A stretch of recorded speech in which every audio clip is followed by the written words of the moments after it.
Min enters the numbers 1 through 81 into the cells of a 9 by 9 grid. In some order. She calculates the product of the numbers in each row and each column. What is the least number of rows and columns that could have a product divisible by 3? You can pause here and solve the problem before seeing the solution.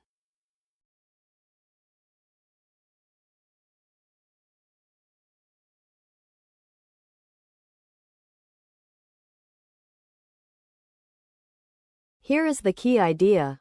A product is divisible by 3 exactly when at least one of its factors is a multiple of 3. So a row or column counts only if it contains at least one multiple of 3. How many multiples of 3 are there from 1 to 81? Since 81 divided by 3 is 27, there are 27 of them. To make as few lines as possible contain a multiple of 3. Crowd all 27 multiples into one small block. Say a rows by B columns. That block touches exactly a rows and B columns. So it adds up to A plus B lines. But the block only has A times B cells. So we need A times B to be at least 27. Now minimize A plus B.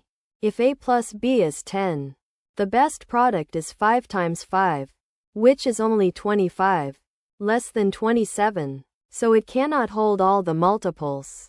If A plus B is 11, then 5 times 6 gives 30 cells, which is at least 27, so 11 works. Here it is on the grid. All 27 multiples of 3 fit inside a 5 by 6 block. That block sits across just 5 rows and 6 columns. And every other row and column avoids the multiples entirely.